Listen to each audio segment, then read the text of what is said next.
Good evening ladies and gentleman, कैसे हैं आप सभी लोग। हम लोग carbon and it's different form, हम लोग कार्बन और इसके विभिन्न रूप ये पढ़ रहे थे, जिसमें हम आयनिक यौगिक के बारे में पढ़ चुके हैं, आयनिक कंपाउंड के बारे में पढ़ चुके हैं। आज हम पढ़ेंगे इस चैप्टर के मेन चीज़ के बारे में, यानी कि कार्बन के बारे में, और ये है इसका वीडियो नंबर 2, इस टॉपिक का वीडियो नंबर 2। आज हम पढ़ेंगे कार्बन के बारे में। किसके बारे में? कार्बन के बारे में। थोड़ा जल्दी जल्दी करेंगे ताकि टॉपिक ख़त्म हो। देखिए, कार्बन का जो एटॉमिक नंबर होता है, कार्बन का जो परमाणु संख्या होता है, कार्बन का परमाणु संख्या होता है 6। परमाणु संख्या कितना होता है? 6। कार्बन का परमाणु संख्या 6 है, तो कार्बन में प्रोटॉन कितने होंगे? 6। कार्बन में प्रोटॉन कितने होंगे? 6। क्योंकि मैंने बताया था परमाणु संख्या को ही, प्रोटॉन को ही क्या बोलते हैं? परमाणु संख्या कहते हैं। किसी परमाणु में कितने प्रोटॉन है, इसी को बोलते हैं परमाणु संख्या। और इस दुनिया में जितना प्रोटॉन होता है, जितना पॉजिटिव चार्ज होता है, उतना ही क्या होता है? नेगेटिव चार्ज होता है। तो अगर कार्बन में प्रोटॉन 6 है, तो इलेक्ट्रॉन भी कितने होंगे? 6 होंगे। तो कार्बन के पहले सेल में जाएगा 2 इलेक्ट्रॉन, और कार्बन के बचे हुए सेल में कितना इलेक्ट्रॉन जाएगा? 1, 2, 3 और 4। तो पहले में जाता है 2 और बाकी में जाएगा 4। तो 2 और 4 कितने हो गए? 6 हो गए। ठीक है। अब आप देखोगे कार्बन के बाहर में 4 इलेक्ट्रॉन है, तो कार्बन क्या करेगा? कार्बन को अगर 8 इलेक्ट्रॉन पूरा करना है, तो कार्बन के पास 2 ऑप्शन है। कार्बन क्या करेगा? 4 इलेक्ट्रॉन लेगा। 4 इलेक्ट्रॉन क्या करेगा? 4 इलेक्ट्रॉन लेगा। कार्बन ये कर सकता है, या फिर कार्बन एक और चीज कर सकता है। मैंने आपको बताया था, कोई भी एटम जो है ना, मैक्सिमम 4 इलेक्ट्रॉन दे सकता है, या मैक्सिमम 4 इलेक्ट्रॉन ले सकता है। मैंने आपको ये बताया था। तो कार्बन के पास दोनों ऑप्शन है, या तो कार्बन किसी से 4 ले ले, या तो कार्बन इन चारों के चारों इलेक्ट्रॉन को छोड़ सकता है। अगर चारों के चारों को इलेक्ट्रॉन को कार्बन छोड़ देगा, तो कार्बन के पास अंदर कितने बचेंगे? 2। और पहले वाले में कितने होने चाहिए? 2 ही तो होने चाहिए ना। तो कार्बन फिर भी खुश रहेगा। तो कार्बन एक और चीज कर सकता है, 4 इलेक्ट्रॉन दे सकता है। क्या कर सकता है? दे सकता है, दान कर सकता है। ठीक है। लेकिन एक्चुअल में होता क्या है कि ना कार्बन 4 इलेक्ट्रॉन ले पाता है, ना कार्बन 4 इलेक्ट्रॉन दे पाता है। ऐसा किस लिए होता है समझते हैं कि कार्बन ना ले पाता ना दे पाता, ऐसा क्यों होता है। तो सबसे पहले बात करते हैं कि कार्बन 4 इलेक्ट्रॉन ले क्यों नहीं पाता। ठीक है। इसको हम रियल लाइफ एग्जांपल से समझते हैं। मान लो एक लड़का है, ठीक है, उसके पास एक लड़की है, तो वो एक लड़की को तो संभाल लेगा, लेकिन और मान लो उसके पास फिर 2 लड़की आई, तो 2 लड़कियों को भी संभाल लेगा किसी तरह। लेकिन क्या एक लड़का 4 लड़कियों को संभाल सकता है? नहीं ना, बड़ा दिक्कत हो जाएगा यार उसके साथ। तो ऐसा ही कुछ होता है कि कार्बन बेचारा जो है ना, 4 एक्स्ट्रा इलेक्ट्रॉन को संभाल नहीं पाता, 4 एक्स्ट्रा इलेक्ट्रॉन को संभाल नहीं पाता। तो अगर आपसे पूछा जाए कि कार्बन 4 इलेक्ट्रॉन को ले क्यों नहीं पाता, तो हम सिंबल बोलेंगे, कार्बन का जो नाभिक होता है ना, कार्बन का नाभिक, नाभिक मतलब कार्बन का केंद्र। ठीक है, ये होता है ना सेंटर, एक एटम का सेंटर, ये इसको बोलते हैं नाभिक, केंद्र। यहाँ पर क्या होते हैं? प्रोटॉन और न्यूट्रॉन। ठीक है। कार्बन का जो नाभिक होता है ना, वो 4 एक्स्ट्रा इलेक्ट्रॉन को संभाल नहीं पाता, एक्स्ट्रा इलेक्ट्रॉन को संभाल नहीं पाता। तो बेचारा 4 एक्स्ट्रा इलेक्ट्रॉन संभाल नहीं पाता। अब भाई एक एक साथ 4 तुम इलेक्ट्रॉन दे दोगे तो कोई कैसे संभालेगा? बहुत ज़्यादा दिक्कत की बात हो जाएगी ना। तो कार्बन इसलिए 4 इलेक्ट्रॉन संभाल नहीं पाता। अगली बात करते हैं कि कार्बन 4 इलेक्ट्रॉन दे क्यों नहीं पाता। देखो, जब बात करते हैं 1 इलेक्ट्रॉन देने की, तो कोई भी एटम 1 इलेक्ट्रॉन आसानी से दे देता है, किसी को 2 भी दे देता है, 3 इलेक्ट्रॉन भी कोई एटम आराम से दान कर सकता है। लेकिन 4 इलेक्ट्रॉन को दान करना बहुत मुश्किल होता है। ऐसा क्यों होता है मुश्किल? क्योंकि जब भी इलेक्ट्रॉन निकलता है ना, ध्यान देना, किसी भी चीज़ में से जब भी इलेक्ट्रॉन निकलता है तो बहुत सारी एनर्जी की ज़रूरत पड़ती है। ठीक है। अब एनर्जी की ज़रूरत क्यों पड़ती है? ये सारा खेल कुछ नहीं है, इसको मत समझो, बस ये देखो कि एनर्जी की ज़रूरत पड़ती है। तो जब भी किसी एटम में से 1 इलेक्ट्रॉन को निकालना पड़ता है ना, तो बहुत ज़्यादा एनर्जी की ज़रूरत पड़ती है। अब सोचो, यहाँ पे तो 4 इलेक्ट्रॉन को निकालना है, तो 4 इलेक्ट्रॉन को निकालने के लिए बहुत ही ज़्यादा एनर्जी की ज़रूरत पड़ेगी। इसलिए कार्बन ना 4 इलेक्ट्रॉन दे भी नहीं पाता, कार्बन 4 इलेक्ट्रॉन दे नहीं पाता। तो कार्बन क्या करता है? कार्बन 4 इलेक्ट्रॉन नहीं दे पाता, क्योंकि बहुत ज़्यादा एनर्जी की क्या पड़ती है? ज़रूरत पड़ती है। क्योंकि इसके लिए बहुत एनर्जी की ज़रूरत पड़ती है, इसके लिए बहुत एनर्जी की ज़रूरत पड़ती है, एनर्जी की ज़रूरत पड़ती है, बहुत ऊर्जा की ज़रूरत पड़ती है। ठीक है। तो मेन चीज़ ये है, इससे पहले के वीडियो में मैंने आपको पढ़ाया था कि कोई यौगिक कैसे बनता है। जब इलेक्ट्रॉन एक एटम से दूसरे एटम में ट्रांसफर होता है, स्थानांतरण होता है, तभी तो यौगिक बनता है ना। तभी हमारा कौन सा यौगिक बनता है? आयनिक यौगिक बनता है। लेकिन कार्बन तो ना इलेक्ट्रॉन दे सकता है ना इलेक्ट्रॉन ले सकता है, तो फिर कार्बन यौगिक कैसे बनाता है? बहुत इंपॉर्टेंट बात है। कार्बन तो ना इलेक्ट्रॉन देगा और ना ही इलेक्ट्रॉन लेगा, तो कार्बन यौगिक कैसे बनाएगा? जैसे कि पिछले वीडियो में हमने देखा था कि जो सोडियम होता है वो एक इलेक्ट्रॉन दे देता है और क्लोरीन एक इलेक्ट्रॉन ले लेता है, तभी तो जाके एक यौगिक बनता है NaCl। लेकिन यहाँ पे तो ना कार्बन दे सकता है इलेक्ट्रॉन ना कार्बन ले सकता है, तो कार्बन आखिर यौगिक बनाता कैसे है? तो कार्बन एक बहुत बड़ा षड्यंत्र रचता है। कार्बन क्या करता है? ना इलेक्ट्रॉन देता है ना इलेक्ट्रॉन लेता है। कार्बन क्या करता है यौगिक बनाने के लिए? कार्बन इलेक्ट्रॉन का साझा करता है, इलेक्ट्रॉन का साझा करता है। साझा का मतलब होता है इलेक्ट्रॉन का शेयर करता है। क्या करता है? शेयर। ये सेम उसी तरीके से है जिस तरीके में रियल लाइफ में शेयरिंग होती है। उदाहरण के तौर पे अगर आप अपने घर पे, छोड़ो घर वर का एग्जाम्पल छोड़ते हैं, हम साइंस पढ़ रहे हैं तो सीधे साइंस का एग्जाम्पल लेते हैं। तो ये इलेक्ट्रॉन शेयर करने का मतलब क्या होता है, इसका मतलब समझते हैं। आपने CO2 का नाम सुना होगा। CO2 मतलब कार्बन डाइऑक्साइड, ठीक है। इसमें भी कार्बन आता है तो CO2 है, तो यहाँ पे कार्बन आता है, तो कार्बन का ये एक यौगिक है। CO2 क्या है? यौगिक है, और इसमें कार्बन है, तो कार्बन ने एक यौगिक बना तो रखा है। देखो CO2 बना तो रखा है, बना कैसे इसकी बात करते हैं। मैं बीच में रखता हूँ कार्बन। अब मैं कार्बन का सिर्फ बाहर का इलेक्ट्रॉन दिखाऊंगा, ठीक है, सारा इलेक्ट्रॉन नहीं दिखाऊंगा। कार्बन के बाहर कितने इलेक्ट्रॉन होते हैं? 1 2 3 4। ऐसे यहाँ पे ऑक्सीजन है 2। ऑक्सीजन कितने हैं? 2।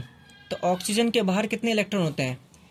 ऑक्सीजन का जो एटॉमिक नंबर होता है वो कितना होता है? ऑक्सीजन का एटॉमिक नंबर होता है 8। तो ऑक्सीजन के पहले सेल में कितने इलेक्ट्रॉन जाते हैं? 2। और उसके अगले वाले सेल में ऑक्सीजन के कितने इलेक्ट्रॉन जाएंगे? 6। कितने जाएंगे? 6। आप खुद देख लो, ऑक्सीजन के पहले में जाएगा 2 और अगले वाले में जाएगा 6। तो ऑक्सीजन के बाहर वाले सेल में होते हैं 6 इलेक्ट्रॉन। तो 1 2 3 4 5 6। ऐसे मैंने एक ऑक्सीजन इधर बना दिया इस साइड, ठीक है। 1 2 3 4 5 6, ठीक है। अब देखो कार्बन को तो 4 इलेक्ट्रॉन चाहिए, ऑक्सीजन को कितना इलेक्ट्रॉन चाहिए? ऑक्सीजन के पास तो 6 पहले से ही है, तो ऑक्सीजन 2 किसी से मांगेगा, तो ऑक्सीजन को 2 चाहिए किसी से, और इस वाले ऑक्सीजन को भी क्या चाहिए? 2 चाहिए। सिंपल सी बात ये है। लेकिन अब बीच में है यहाँ पे कार्बन, बीच में क्या है? कार्बन। अब एक बात बताओ, क्या कार्बन किसी को इलेक्ट्रॉन देगा? तो मैंने आपको बताया नहीं, ना कार्बन 4 इलेक्ट्रॉन किसी को दे सकता है, ना कार्बन 4 इलेक्ट्रॉन किसी से ले सकता है। तो कार्बन करता है शेयर। अब ये शेयर होगा कैसे? ऑक्सीजन को कितना इलेक्ट्रॉन चाहिए? 2 इलेक्ट्रॉन चाहिए ना। तो ये कार्बन बोलेगा भाई तुझे 2 इलेक्ट्रॉन चाहिए। ये कार्बन इसको बोलेगा भाई तुझे 2 इलेक्ट्रॉन चाहिए, आजा मैं तुझे देता हूँ, आजा शेयर कर लेते हैं। क्या कर लेते हैं? शेयर। तो ये कार्बन क्या करेगा? अपना 2 इलेक्ट्रॉन यहाँ पे दे देगा बीच में। अपना 2 इलेक्ट्रॉन क्या कर देगा? यहाँ पे ले आएगा, ये वाले 2 इलेक्ट्रॉन ले आएगा यहाँ पे। और फिर ऑक्सीजन, अब कार्बन अगर 2 इलेक्ट्रॉन दे रहा है तो फिर ऑक्सीजन भी 2 देगा ना। जब भी हम कोई चीज़ बांटते हैं तो बराबर बांटते हैं ना, तो इलेक्ट्रॉन भी बांटेंगे तो बराबर, तो ऑक्सीजन भी क्या करेगा? 2 देगा।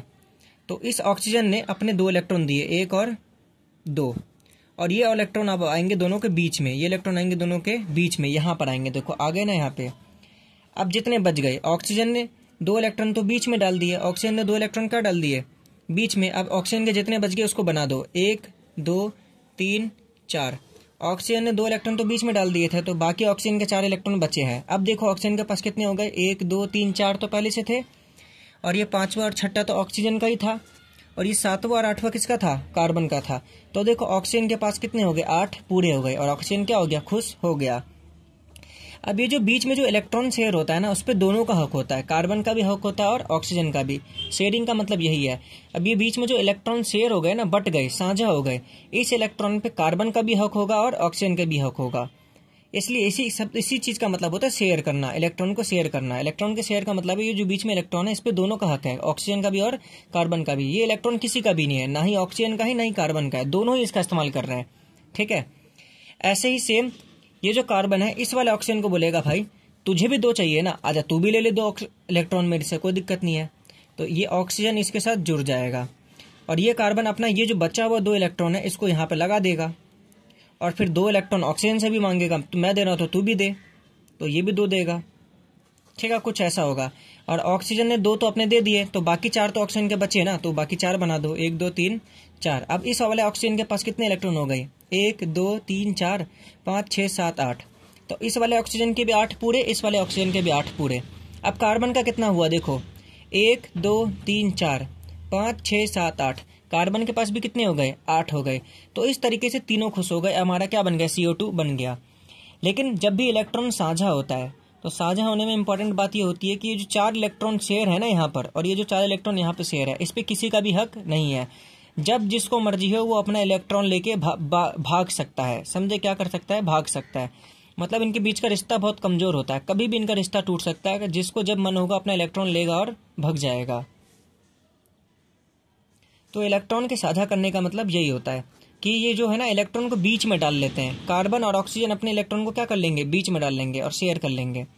लेकिन जब हमने पढ़ा था इलेक्ट्रॉन का ट्रांसफर होना, तो जब इलेक्ट्रॉन का ट्रांसफर होता था तो इलेक्ट्रॉन सीधे एक एटम से दूसरे एटम की तरफ भाग जाता था, किसी एक के पास नहीं रहता था, वो पूरी तरह एक से दूसरे आदमी को मिल जाता था। समझे, एक एटम से दूसरे एटम को पूरी तरह मिल जाता था जब इलेक्ट्रॉन ट्रांसफर होता था। लेकिन यहाँ पे किसी को भी एटम मिला नहीं है, सबके बीच में शेयर होता है। अब ये इंपॉर्टेंट बात है, एक ऐसा यौगिक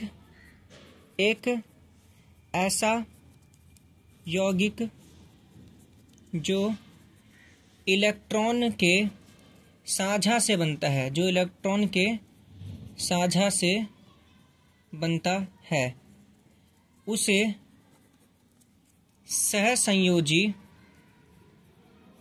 इंग्लिश में बोलते हैं कोवैलेंट। क्या बोलते हैं, कोवैलेंट यौगिक कहते हैं। कोवैलेंट यौगिक कहते हैं, याद रखना। एक ऐसा यौगिक जो इलेक्ट्रॉन के साझा से, इलेक्ट्रॉन के शेयर करने से बनते हैं, उसको बोलते हैं सहसंयोजी यौगिक, कोवैलेंट कंपाउंड। ठीक है। लेकिन वही एक ऐसा यौगिक जो इलेक्ट्रॉन के ट्रांसफर से बनता है, इलेक्ट्रॉन के स्थानांतरण से बनता है, उसको क्या बोलते हैं, आयनिक यौगिक। तो यौगिक हमारे पास 2 तरीके के हो गए। कितने तरीके के हो गए, 2 तरीके के। इलेक्ट्रॉन के जो साझा से बनेगा, शेयर करके बनेगा, जो इलेक्ट्रॉन के शेयर से करके बनेगा, उसको बोलेंगे सहसंयोजी यौगिक, सहसंयोजी यौगिक। तो आपको याद रखना है सहसंयोगी यौगिक। ठीक है। अब बात करते हैं इसके प्रकार। सहसंयोजी यौगिक, ठीक है। सबसे पहले बात करते हैं कि सहसंयोजी यौगिक में जो आबंध होता है ना, आबंध होता है, सिंपल सी बात। सहसंयोजी यौगिक में जो आबंध होता है, आबंध का मतलब होता है बॉन्ड, बॉन्ड मतलब रिश्ता। सहसंयोजी यौगिक में जितने भी परमाणु होते हैं ना, उनके बीच का जो बॉन्ड होता है ना, उनके बीच का जो रिश्ता होता है, ठीक है, उसे सहसंयोजी आबंध कहते हैं। सहसंयोजी आबंध कहते हैं, सहसंयोजी आबंध कहते हैं। ठीक है। कोवैलेंट कंपाउंड के बीच में जो बॉन्ड होता है उसको कोवैलेंट बॉन्ड कहते हैं। तो सहसंयोजी यौगिक के बीच में जो आबंध होता है उसको सहसंयोजी आबंध कहते हैं।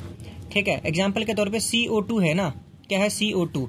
तो कार्बन और ऑक्सीजन के बीच में जो रिश्ता होगा ना, उस रिश्ते को क्या बोलेंगे, सहसंयोजी आबंध।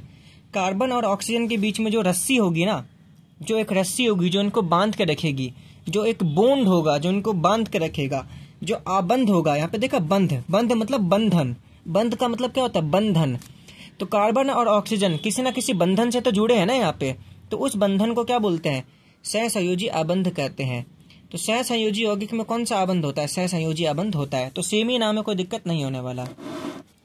तो अब हमें देखना है कि सहसंयोजी आबंध के प्रकार, सहसंयोजी आबंध के प्रकार, आबंध के प्रकार। सहसंयोजी आबंध के भी क्या होते हैं, कई प्रकार होते हैं।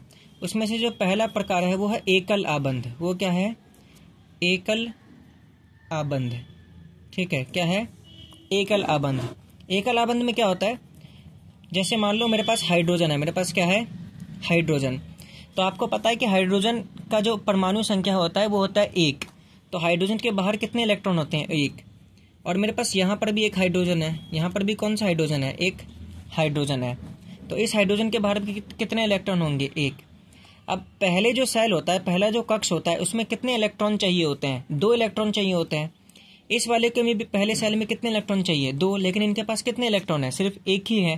पहले वाले में चाहिए तो 2 होते हैं ना। तो इस हाइड्रोजन को भी 1 चाहिए और इस हाइड्रोजन को भी 1 चाहिए, लेकिन दोनों एक दूसरे से लड़ कट जाएंगे, लेकिन एक इलेक्ट्रॉन एक दूसरे को नहीं देंगे, क्योंकि अगर इस वाले हाइड्रोजन ने इसको 1 इलेक्ट्रॉन दे दिया तो इसके पास क्या बचेगा, ठेंगा, तो ये तो देगा नहीं और ये भी नहीं देगा।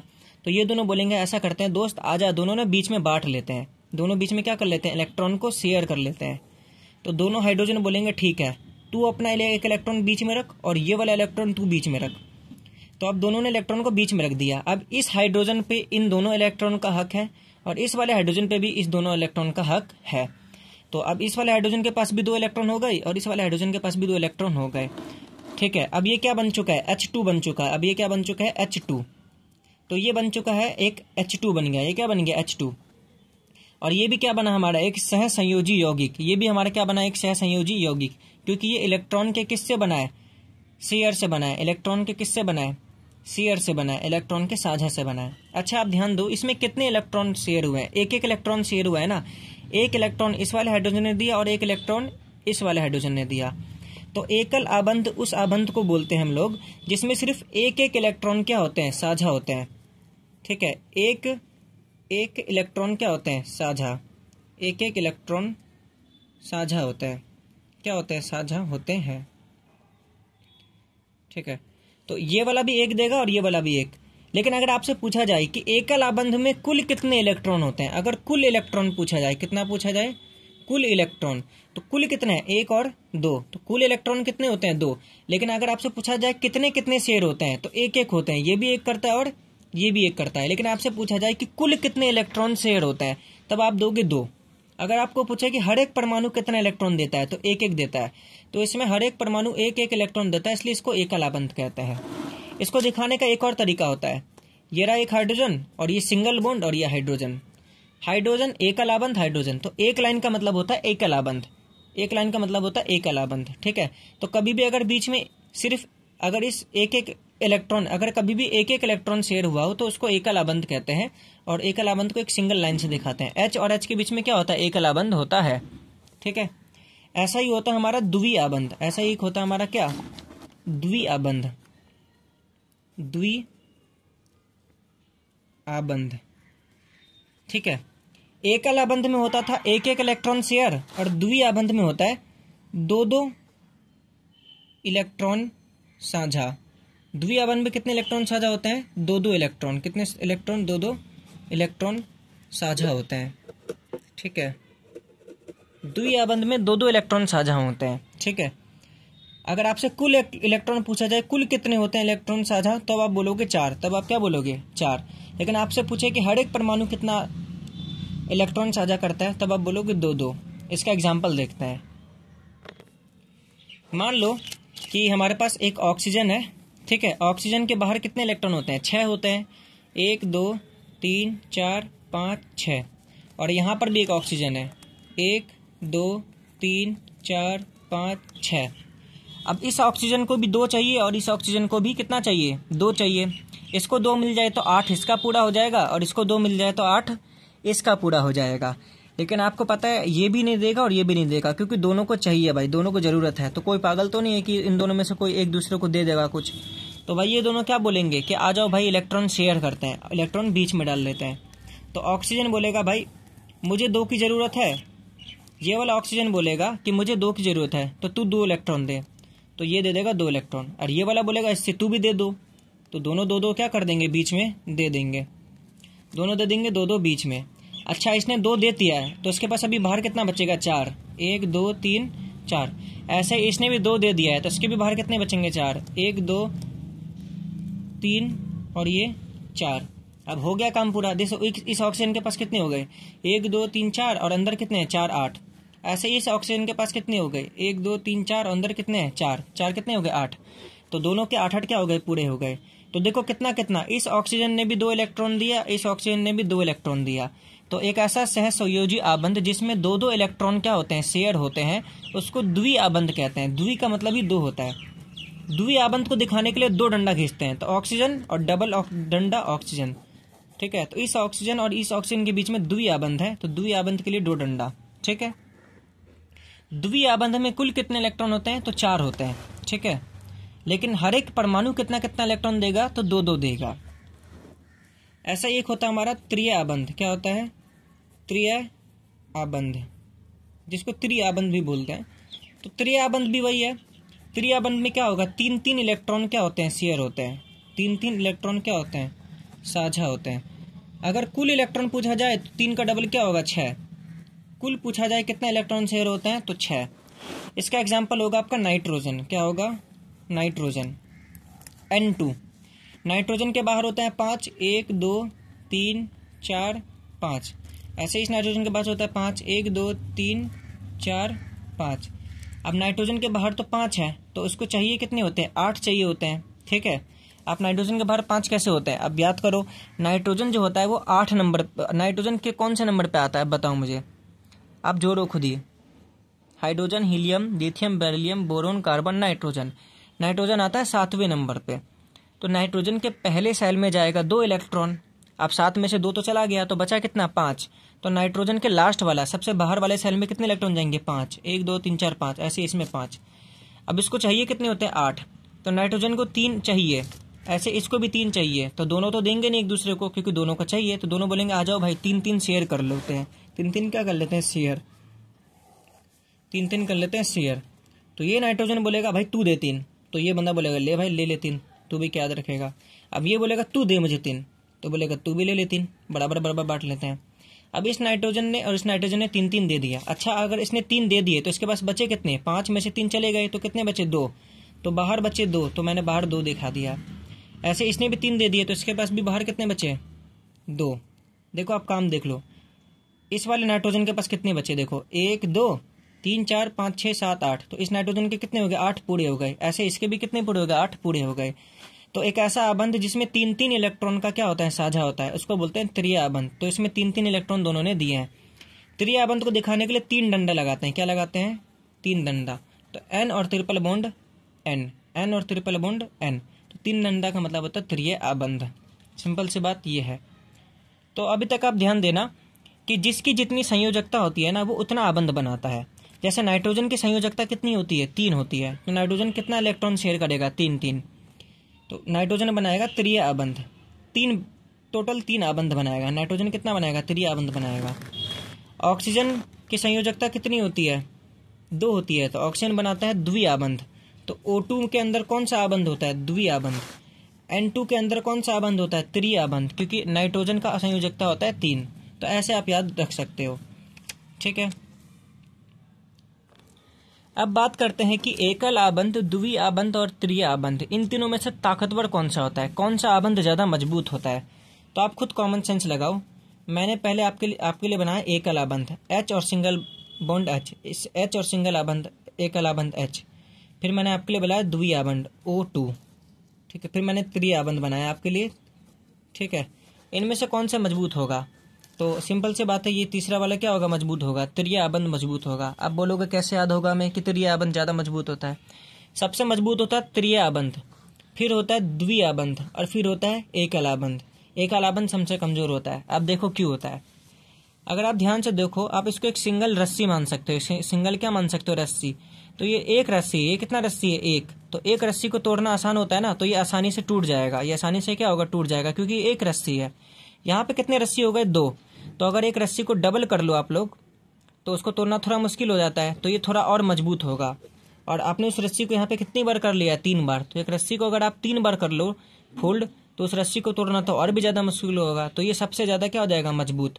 तो इस तरीके से आप याद रख सकते हो। त्रिय आबंध सबसे मजबूत होता है, फिर उससे कम मजबूत होता है द्वि आबंध, फिर सबसे कम मजबूत होता है एकल आबंध, ठीक है। तो त्रिय आबंध सबसे मजबूत, फिर द्वि, फिर एकल। तो सबसे आसानी से हम इसको तोड़ सकते हैं, फिर इसको तोड़ना थोड़ा मुश्किल होगा, और इसको तोड़ने में सबसे ज़्यादा ऊर्जा लगेगा, सबसे ज़्यादा एनर्जी लगेगा, ठीक है। तो सबसे ज़्यादा मजबूत ये फिर ये, और सबसे कम कम मजबूत ये। तो अगर हम मजबूत की बात करें, अगर हम बात करें प्रबलता की, किसकी बात करें? प्रबलता की। कौन सा ज़्यादा प्रबल होता है? तो तृतीय आबंध सबसे ज़्यादा प्रबल होता है, आपको याद रखना है हमेशा। फिर द्वितीय आबंध, फिर एकल आबंध। ये तो मैंने आपको एग्जाम्पल से समझाया हर जगह, लेकिन यही फिट होगा आपका कि तृतीय आबंध ज़्यादा मजबूत होगा। अब बात करते हैं आबंध की लंबाई। आबंध की लंबाई कि कौन सा आबंध कितना लंबा होगा। मजबूत होने की तो बात कर लिया, ठीक है। अब जैसे मैंने H और H बनाया, ठीक है। मैंने पहले बनाया एकल आबंध, फिर मैंने बनाया द्वि आबंध, ठीक है, फिर मैंने बनाया त्रि आबंध। तो कौन सा आबंध सबसे ज़्यादा लंबा होगा?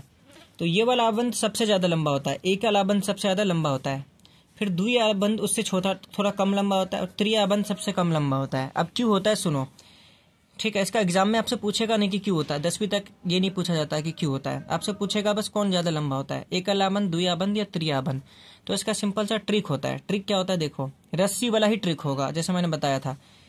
आपके पास एक 10 मीटर की रस्सी थी, तो ये 10 मीटर की टोटल रस्सी है। 10 मीटर की कितनी रस्सी है? टोटल रस्सी है, तो ये 10 मीटर लंबा है। आपने उसी रस्सी को डबल कर दिया, आपने उस रस्सी को क्या कर दिया? डबल कर दिया। तो अभी कितना लंबा हुआ? 5 मीटर। तो ये छोटा हो गया ना। ये 10 मीटर की रस्सी को आपने डबल कर दिया है, तो 5 मीटर का हो जाएगा ना वो। मतलब डबल का मतलब ये है कि 10 मीटर की रस्सी को आपने बीच में से मोड़ दिया है, ऐसे 2 हिस्सों में कर दिया है, तो 5 मीटर का हो जाएगा।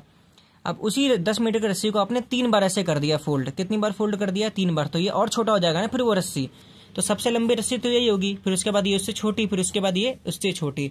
तो एकल आबंध सबसे बड़ा, फिर उससे छोटा द्वि आबंध, फिर सबसे छोटा त्रि आबंध। लेकिन जब हमने मजबूती की बात की थी, सबसे ज़्यादा मजबूत ये होगा, क्योंकि 3 बार आपने इसको मोड़ रखा है। तो एक रस्सी को 3 बार मोड़ोगे तो तोड़ना मुश्किल होगा ना। तो अगर रस्सी को 3 बार मोड़ दिया तो सबसे मजबूत ये होगा, ठीक है। तो लंबाई और मजबूती दोनों का क्रम उल्टा होता है। सबसे लंबा होता है एकल आबंध, ठीक है, और सबसे कमजोर भी होता है एकल आबंध। क्योंकि एकल आबंध लंबा होता है, लेकिन एक सिंगल पीस रस्सी है, तो सिंगल पीस रस्सी को आप आराम से तोड़ सकते हो, तो एकल आबंध कमजोर होता है, ठीक है। उसके बाद द्वि आबंध थोड़ा कम लंबा होता है, क्योंकि इस रस्सी को आपने डबल कर दिया, बीच डबल कर दिया, तो रस्सी की लंबाई क्या हो जाएगी? आधी हो जाएगी। आपने बीच से मोड़ के डबल क्या कर दिया? रैप कर दिया। डबल क्या कर दिया? रैप कर दिया, ठीक है। मतलब मोड़ दिया, बीच से उस रस्सी को मोड़ दिया। तो अब ये रस्सी मजबूत हो जाएगी, क्योंकि डबल हो गई, ठीक है। 2 तल्ला हो गई ये रस्सी, डबल हो गई, मजबूत तो हो गई, लेकिन लंबाई इसकी छोटी हो गई। तो लंबाई छोटी हो गई लेकिन मजबूत हो गई। ऐसे ही इसकी लंबाई और छोटी हो गई, लेकिन ये सबसे मजबूत हो गया, क्योंकि 3 बार आपने इस रस्सी को मोड़ दिया है। तो आपको याद रखना है, ठीक है। आप कॉपी में लिख लो जो मैं बता रहा हूँ कि एकल आबंध ज़्यादा लंबा होता है, फिर द्वि आबंध, फिर त्रि आबंध, ये सब चीज़ें। और बाकी ट्रिक याद रखना ये रस्सी वाला जो मैंने आपको बताया है, ठीक है। अब हम आगे पढ़ेंगे हाइड्रोकार्बन के बारे में। किसके बारे में? अब हम पढ़ेंगे हाइड्रोकार्बन। किसके बारे में? हाइड्रोकार्बन के बारे में, ठीक। हाइड्रो का मतलब होता है हाइड्रोजन। हाइड्रो का मतलब होता है हाइड्रोजन, और कार्बन का मतलब तो क्या है? कार्बन। एक ऐसा यौगिक जिसमें केवल हाइड्रोजन और कार्बन हो। एक ऐसा यौगिक जिसमें सिर्फ और सिर्फ हाइड्रोजन और कार्बन होता है, उसको क्या बोलते हैं? हाइड्रोकार्बन कहते हैं। इन दोनों के अलावा कुछ भी नहीं होना चाहिए, सिर्फ हाइड्रोजन होना चाहिए और कार्बन। एग्जाम्पल के तौर पे CH4, तो इसमें कार्बन है और हाइड्रोजन है, और तो कुछ नहीं है ना। तो ये हो गया हमारा हाइड्रोकार्बन। ये क्या हो गया हमारा? हाइड्रोकार्बन। C2H6, तो इसमें कार्बन है और हाइड्रोजन है, तो ये हो गया हमारा हाइड्रोकार्बन। बताओ CO2, क्या यह हाइड्रोकार्बन होगा? तो आप बोलोगे नहीं। क्या होगा? नहीं, क्योंकि कार्बन तो है लेकिन इसके अंदर हाइड्रोजन नहीं है, ठीक है। अच्छा ये बताओ मुझे, CH3OH, क्या यह हाइड्रोकार्बन है? आप बोलोगे इसमें कार्बन भी है, हाइड्रोजन भी है, लेकिन इसमें ऑक्सीजन आ गया, तो ये हाइड्रोकार्बन नहीं है। क्योंकि हाइड्रोकार्बन उसको बोलते हैं जिसमें केवल हाइड्रोजन और कार्बन हो, उसके सिवा कुछ होना ही नहीं चाहिए, ठीक है। तो आपको ध्यान रखना है। आप पढ़ते हैं हाइड्रोकार्बन जो होते हैं ना, वो 2 टाइप के होते हैं। हाइड्रोकार्बन कितने टाइप के होते हैं? 2 टाइप के होते हैं। एक हाइड्रोकार्बन होता है संतृप्त हाइड्रोकार्बन, क्या होता है? संतृप्त हाइड्रोकार्बन। और एक होता है असंतृप्त हाइड्रोकार्बन, असंतृप्त हाइड्रोकार्बन। ठीक है। एक ऐसा हाइड्रोकार्बन जिसमें सिर्फ एकल आबंध हो, जिसमें क्या हो? सिर्फ एकल आबंध। अभी मैंने आपको पढ़ाया था एकल आबंध उस आबंध को बोलते हैं जिसमें एक एक इलेक्ट्रॉन शेयर होके बनता है, जो एक एक इलेक्ट्रॉन शेयर होके बनता है। एक ऐसा हाइड्रोकार्बन जिसमें सिर्फ एकल आबंध होता है उसको क्या बोलते हैं? संतृप्त हाइड्रोकार्बन कहते हैं। ठीक है। असंतृप्त हाइड्रोकार्बन किसको बोलते हैं हम? जिसमें या तो द्वि आबंध होता है या तो त्रि आबंध होता है, या तो द्वि आबंध होता है या तो त्रि आबंध होता है, या तो त्रि आबंध होता है। ठीक है। एक ऐसा हाइड्रोकार्बन जिसमें सिर्फ एकल आबंध होगा उसको बोलेंगे संतृप्त हाइड्रोकार्बन। और एक ऐसा हाइड्रोकार्बन जिसमें या तो द्विआबंध होगा या तो त्रिआबंध, उसको क्या बोलेंगे? असंतृप्त हाइड्रोकार्बन। थोड़ा सा हम बात करते हैं संतृप्त हाइड्रोकार्बन पे। किस पे बात करते हैं? संतृप्त हाइड्रोकार्बन पे। ठीक है। देखिए, संतृप्त हाइड्रोकार्बन को हम एक नाम से जानते हैं, अल्केन। क्या बोलते हैं? अल्केन। अल्केन। संतृप्त हाइड्रोकार्बन को हम अल्केन भी कहते हैं, याद रखना। तो अगर आपसे पूछा जाए कि संतृप्त हाइड्रोकार्बन किसे कहते हैं, तो उसको कहते हैं जिसमें सिर्फ एकल आबंध होता है। जिसमें क्या होता है? सिर्फ एकल आबंध। आपसे पूछा जाए अल्केन किसे कहते हैं, तो अल्केन उस हाइड्रोकार्बन को कहते हैं जिसमें सिर्फ क्या होता है? एकल आबंध होता है। ठीक है। क्योंकि संतृप्त हाइड्रोकार्बन को ही एल्केन कहते हैं। ठीक है। अब बात करते हैं आगे। संतृप्त हाइड्रोकार्बन की खास बात क्या होती है?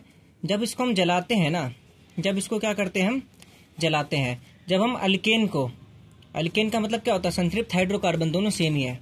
तो जब हम अल्केन को जलाते हैं तो खास बात क्या होती है? ये बिल्कुल साफ आग के साथ जलती है, साफ आग के साथ।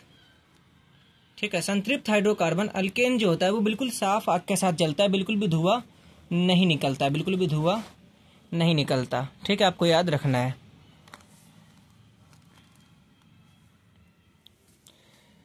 ठीक है, आगे चलते हैं।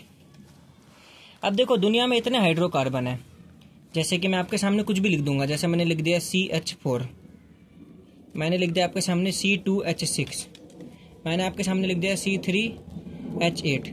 दुनिया में इतने हाइड्रोकार्बन है, इतने सारे फॉर्मूला हाइड्रोकार्बन के। आपको कैसे पता चलेगा कि वो संतृप्त हाइड्रोकार्बन है कि असंतृप्त हाइड्रोकार्बन है? ठीक है। तो उसके लिए एक ट्रिक होता है। उसके लिए क्या होता है? एक ट्रिक होता है। मैंने ये जितने भी लिखे हैं ना, ये सारे के सारे संतृप्त हाइड्रोकार्बन है, ये सारे के सारे अल्केन है, ये सारे के सारे क्या है? अल्केन है। अब पता कैसे चलेगा कि अल्केन है, संतृप्त हाइड्रोकार्बन है? इसका ट्रिक जानो। देखो, यहाँ पे क्या है? 2। C के साथ क्या लगा है? 2। तो कार्बन कितने हैं? 2। तो 2 का डबल करो, अपने मन में करो जल्दी से। 2 का डबल कितना होता है? 4। और 4 में जोड़ दो फिर से 2, तो डबल करना है, फिर उसमें 2 जोड़ देना है। तो 2 का डबल कितना होता है? 4। और 4 में 2 जोड़ देंगे तो कितना आएगा? 6। देखो, हाइड्रोजन यहाँ पे कितने हैं? 6। तो कभी भी ऐसा हो रहा हो ना कि इसका डबल करके उसमें 2 जोड़ रहे हैं और फिर ये आ जा रहा है, तो इसका मतलब वो अल्केन है, संतृप्त हाइड्रोकार्बन है। सेम इसमें करके देखो। 3 का डबल कितना होता है? 6। और 6 में 2 जोड़ देंगे तो कितना आएगा? 8। तो सेम यही हुआ है ना, 2 गुना में 2 प्लस में 2। ऐसे यहाँ पे देखो, C कुछ नहीं है तो इसका मतलब कार्बन है 1। तो कार्बन 1 है तो 1 का डबल होता है 2। 1 का डबल कितना होता है? 2। और 2 में 2 जोड़ दिया तो कितना आया? 4 गुना 2 प्लस में 2। तो कभी भी किसी हाइड्रोकार्बन में अगर ऐसा हो रहा हो, गुना 2 करके प्लस 2 कर रहे हो और ये बन जा रहा है, तो उसका मतलब वो अल्केन है, उसका मतलब वो संतृप्त हाइड्रोकार्बन है। तो अल्केन का या फिर संतृप्त हाइड्रोकार्बन का जो फॉर्मूला होता है ना, वो होता है CnH2n प्लस में 2। यानी कि अगर कार्बन होगा N तो हाइड्रोजन कितना होगा? 2n प्लस में 2। मतलब डबल करके 2 जोड़ना है, डबल करके 2 जोड़ना है। अब मैं आपसे कुछ सवाल पूछता हूँ, जैसे कि C4H10, बताओ ये संतृप्त हाइड्रोकार्बन है या नहीं है? ये अल्केन है या नहीं है? तो आप बोलोगे 4 है ना भैया, तो 4 का डबल कितना होता है? 8। और 8 में 2 जोड़ देते हैं तो कितना बनता है? 10। और हाइड्रोजन कितना है? 10। इसका मतलब ये जो है संतृप्त हाइड्रोकार्बन है, ये अल्केन है। तो आपको इम्पोर्टेंट है, ये याद रखना है, एग्जाम में बहुत बार पूछा जाता है कि अल्केन का जो है ना वो सूत्र क्या होता है, सामान्य सूत्र क्या होता है, अल्केन का जनरल फॉर्मूला क्या होता है। तो CnH2n+2, मतलब अगर कार्बन N है तो हाइड्रोजन कितना होगा, उसका डबल करके 2 जोड़ देंगे, 2n करके 2 जोड़ देंगे, ठीक है।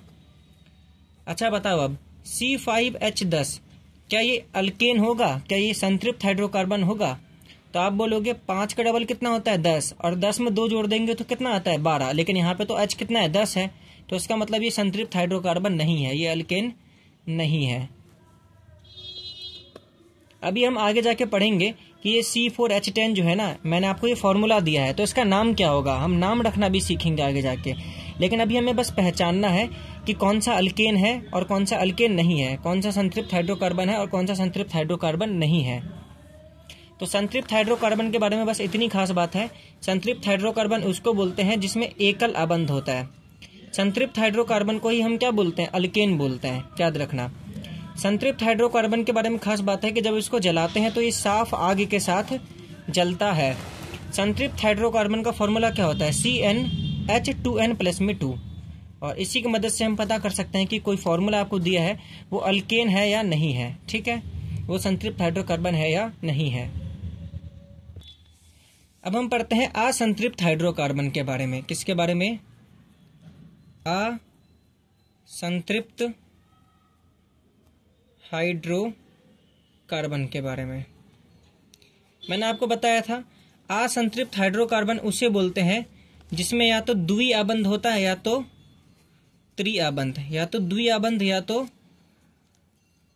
त्रिआबंध, या तो द्विआबंध या तो त्रिआबंध, ठीक है, यही बताया था मैंने आपको। आप ध्यान दीजिए, ऐसे असंतृप्त हाइड्रोकार्बन जिसमें द्विआबंध होता है उसको बोलते हैं एल्कीन। उसको क्या बोलते हैं हम लोग, एल्कीन, उसको बोलते हैं एल्कीन। ऐसे हाइड्रोकार्बन जिसमें त्रिआबंध होता है इसको बोलते हैं एल्काइन। क्या बोलते हैं, एल्काइन, याद रखना। असंतृप्त हाइड्रोकार्बन 2 होते हैं, एक होता है अल्कीन और एक होता है अल्काइन। अल्कीन और अल्काइन दोनों ही क्या होते हैं, असंतृप्त हाइड्रोकार्बन।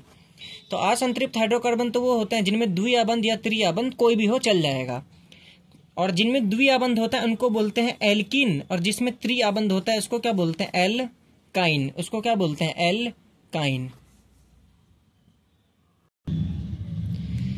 असंतृप्त हाइड्रोकार्बन को जब हम जलाते हैं, क्या करते हैं, जलाते हैं, कोई भी हो, चाहे वो अल्कीन हो या अल्काइन हो, किसी को भी। अगर आप एक असंतृप्त हाइड्रोकार्बन को जलाओगे तो वो बिल्कुल धुएं के साथ जलता है, बहुत ज़्यादा गंदे धुएं के साथ जलता है, धुआं के साथ जलता है, ठीक है, काले धुएं के साथ जलता है, बिल्कुल जलता है। तो असंतृप्त हाइड्रोकार्बन को जलाओगे तो बहुत सारे धुएं के साथ जलेगा वो, ठीक है। अब हम बात करते हैं एक एक करके अल्कीन और अल्काइन के बारे में। तो पहले हम बात करेंगे एल्कीन के बारे में। किसके बारे में, एल्कीन के बारे में। तो एल्कीन में कौन सा आबंध होता है, मैंने बताया द्विआबंध। क्या होता है, द्विआबंध, डबल बॉन्ड। वैसे तो देखो जितने भी हाइड्रोकार्बन होते हैं ना उनका आपको स्ट्रक्चर बनाना भी आना चाहिए। मतलब जैसे CH4 है तो उसका स्ट्रक्चर बनता है, उसकी संरचना बनती है। लेकिन क्योंकि DLED एग्जाम के लिए आप लोग पढ़ रहे हो तो एक स्ट्रक्चर का कोई इतना काम नहीं है। आपसे एग्जाम में स्ट्रक्चर थोड़ी पूछेगा MCQ के एग्जाम में, ठीक है। तो अभी जो बेसिक है जो एग्जाम में आ सकता है हमें सिर्फ वो सीखना है, ठीक है। तो एल्कीन के अंदर होता है द्विआबंध, ठीक है। अब देखो दुनिया में इतने सारे एल्कीन हो सकते हैं, हमें कैसे पता चलेगा वो एल्कीन है कि नहीं है। तो एल्कीन का तरीका कैसे होता है, जैसे मैं कुछ लिखता हूँ, कार्बन C2H4, C3H6, C4H8, ऐसा कुछ भी लिख दिया मैंने एग्जाम्पल, ठीक है। मैंने ये सारे के सारे एग्जाम्पल जो लिखे हैं ना वो अल्कीन के ही लिखे हैं। आगे जाके हम इनके नाम क्या होंगे वो भी जानेंगे, इनके नाम रखना भी जानेंगे कि C2H4 है तो उसका नाम क्या होगा। तो अभी बस हमें पहचानना है कि एल्कीन है कि नहीं है। तो एल्कीन पहचानने का तरीका क्या होता है, यहाँ पे देखो कार्बन है 2 और यहाँ पे हाइड्रोजन है 4। 2 का डबल कितना होता है, 4। तो कभी भी ऐसा दिख रहा हो ना कि कार्बन 2 है और हाइड्रोजन 4, मतलब कार्बन जितना है उसका हाइड्रोजन डबल है। 2 का डबल कितना होता है, 4 गुना 2। 3 है, 3 का डबल कितना होता है, 6। 4 का डबल कितना होता है 8। तो कभी भी अगर आपको किसी हाइड्रोकार्बन में ऐसा दिख रहा हो जिसमें डायरेक्ट डबल हो रहा हो, तो वो जो हाइड्रोकार्बन है वो क्या होगा, अल्कीन होगा। वो हाइड्रोकार्बन क्या होगा, अल्कीन होगा। और असंतृप्त तो होगा ही, अल्कीन है तो, सिंपल सी बात ये है। तो अल्कीन का जो फॉर्मूला होता है वो होता है CN। अगर कार्बन क्या है N, तो हाइड्रोजन क्या होगा 2N। हाइड्रोजन क्या होगा 2N। सिंपल सी बात ये है। अब बात करते हैं हम लोग अल्काइन की। किसकी बात करते हैं, एल्काइन की। किसकी बात करते हैं, एल्काइन की। एल्काइन उस असंतृप्त हाइड्रोकार्बन को कहते हैं जिसके अंदर त्रिआबंध होता है या फिर त्रिय आबंध होता है, जिसके अंदर ट्रिपल बॉन्ड होता है। ठीक है। अब एल्काइन है कोई हाइड्रोकार्बन, हम पहचानेंगे कैसे? जैसे मैं आपके सामने कुछ एग्जांपल लिखता हूं, C2H2, C3H4, C4H6 और कुछ भी लिख सकते हैं और भी। अब एल्काइन में क्या होता है, देखो 2 का डबल कितना होता है बताओ, 4। और 4 में से अगर मैं 2 घटा दूं तो कितना आएगा, 2 आएगा। तो मतलब डबल 2 करके -2 कर रहा हूं। ऐसे देखो 3 का डबल कितना होता है 6, और 6 में से 2 घटा देंगे कितना आएगा, 4 आ जाएगा। कितना आ जाएगा 4, C3H4। अब यहाँ पे देख लो जैसे C4H6, तो 4 का डबल कितना होता है 8, और 8 में से 2 घटा दूंगा तो कितना बचेगा 6। तो डबल करके 2 घटा रहे हैं, डबल करके 2 घटा रहे हैं। तो ऐसा किसी भी हाइड्रोकार्बन में अगर आपको दिखाई दे तो वो क्या होगा, अल्काइन होगा। और अल्काइन है तो असंतृप्त हाइड्रोकार्बन तो होगा ही, सिंपल सी बात ये है। तो एल्काइन का फॉर्मूला क्या होता है, अगर कार्बन है N तो हाइड्रोजन कितना होगा, डबल करके 2 घटाना है, 2N माइनस में 2, 2N माइनस में 2। तो ये सारी की सारी कहानी थी हमारे अल्केन, अल्कीन और अल्काइन की। ठीक है। एक बार हम इसको ब्रीफली वापस देख लेते हैं कि अल्केन, अल्कीन और अल्काइन में क्या अंतर है। तो मेन हमने यही पढ़ा कि हाइड्रो जो कार्बन होता है उसके 2 टाइप होते हैं। हाइड्रो कार्बन के कितने टाइप होते हैं, 2 टाइप होते हैं। एक होता है संतृप्त और एक होता है असंतृप्त। एक होता है संतृप्त हाइड्रोकार्बन और एक होता है असंतृप्त। संतृप्त हाइड्रोकार्बन उसको बोलते हैं जिसमें सिर्फ एकल आबंध होता है, और संतृप्त हाइड्रोकार्बन को हम क्या कहते हैं, एल्केन भी कहते हैं। और एल्केन का फॉर्मूला क्या होता है, डबल करके 2 जोड़ना है, CnH2n प्लस में 2। अगर कार्बन N है तो हाइड्रोजन क्या होगा, डबल करके 2 जोड़ देंगे। सिंपल सी बात ये है। असंतृप्त हाइड्रोकार्बन के मैंने आपको बताया, असंतृप्त हाइड्रोकार्बन उसको कहते हैं जिसमें द्विआबंध होता है और त्रिय आबंध होता है। ठीक है। या तो द्वितीय आबंध होता है, या तो द्विआबंध होगा या तो त्रिय आबंध, उसको बोलेंगे असंतृप्त हाइड्रोकार्बन। तो असंतृप्त हाइड्रोकार्बन में या तो द्वि होगा या तो त्रिय। तो अगर एक होता है अल्कीन, क्या होता है अल्कीन, तो एक ऐसा असंतृप्त हाइड्रोकार्बन जिसमें द्विआबंध होता है उसको बोलते हैं अल्कीन, और जिसमें त्रिय आबंध होता है उसको क्या बोलते हैं, अल्काइन। क्या बोलते हैं, अल्काइन। जिसमें त्रिय आबंध होगा उसको क्या बोलेंगे, अल्काइन, ट्रिपल जिसमें बॉन्ड होगा। अल्कीन का फॉर्मूला मैंने आपको क्या बताया था, डबल बॉन्ड होता है, ये द्विआबंध होता है। क्या होता है, द्विआबंध। तो अगर कार्बन N है तो हाइड्रोजन को कर दो बिल्कुल डबल, तो देखो द्विआबंध भी होता है और ये भी डबल हो जाता है, N का 2N। तो कार्बन N है तो हाइड्रोजन क्या होगा 2N। तो देखो अल्केन में था +2, इसमें 2 हट गया, और अल्काइन में क्या होता है 2 माइनस हो जाता है, CnH2n माइनस का 2। ठीक है। अल्काइन में ये था, N होगा ये कार्बन, तो हाइड्रोजन कितना होगा 2N माइनस का 2। ठीक। तो ये अभी तक का हमारा क्या था, चैप्टर था। अब हमारे इस वीडियो में आगे बच चुका है कि अब हम आगे की वीडियो में अब हम इसका तीसरा पार्ट भी बनाएंगे, क्योंकि ये वीडियो बहुत लंबा हो चुका है। अब हम तीसरे पार्ट में हम सीखेंगे कि ये जो हाइड्रोकार्बन होते हैं अल्केन, अल्कीन और अल्काइन, इनको पहचानने का तरीका तो मैंने आपको बता दिया। अगली वीडियो में हम देखेंगे कि अल्केन, अल्कीन और अल्काइन, आपको कई बार हो सकता है कि एग्जाम में दे दिया जाए और बोला जाए कि इसका नाम क्या है। ठीक है। या फिर आपको बोल दिया जाए कि बताओ कि मीथेन का फॉर्मूला क्या होता है, या बोलेगा इथेन का फॉर्मूला क्या होता है, या बोलेगा पेंटीन का फॉर्मूला क्या होता है। मतलब किसी भी हाइड्रोकार्बन का नाम दे देगा आपको और बोलेगा बताओ इसका फॉर्मूला क्या होता है। तो अगले वीडियो में हम इन हाइड्रोकार्बन के फॉर्मूले से उनका नाम रखना सीखेंगे, और अगर आपको नाम दे दिया गया तो नाम से फॉर्मूला बनाना सीखेंगे। ठीक है। और कुछ छोटी छोटी चीज़ें भी हमारी रह रही हैं, जैसे कार्बन के अपरूप, कार्बन के एलोट्रॉप। ये कुछ छोटी छोटी चीज़ें हैं जो कि अगले वीडियो में हमारा ख़त्म हो जाएगा और पार्ट 3 में आपका ये टॉपिक अच्छे से ख़त्म हो जाएगा। उम्मीद करता हूँ कि अभी तक आपको ये वीडियो समझ में आई हो। और पार्ट 1 और पार्ट 2 इन दोनों का मिला के टेस्ट आपको डिस्क्रिप्शन में मिल जाएगा। जी हाँ, पार्ट 2 के बाद ही आपको इस टॉपिक का टेस्ट देना है, क्योंकि ये टॉपिक बहुत बड़ा है। अगर तीनों पार्ट का एक साथ टेस्ट दोगे तो बहुत बड़ा लगेगा, ठीक है। तो पार्ट 2 तक का टेस्ट आपको डिस्क्रिप्शन में मिल जाएगा और पार्ट 3 का अलग से टेस्ट आएगा आपका, ठीक है। पार्ट 3 आपका फाइनल पार्ट होगा और उस फाइनल पार्ट का अलग से टेस्ट होगा। और पार्ट 1 और पार्ट 2 यानी इस वाली वीडियो का टेस्ट और इससे पहले वाले वीडियो का टेस्ट, दोनों का टेस्ट आपको डिस्क्रिप्शन में लिंक में मिल जाएगा, ठीक है। टेस्ट जरूर दीजिएगा, तभी आपको समझ में आएगा कि आपने कितना सीखा।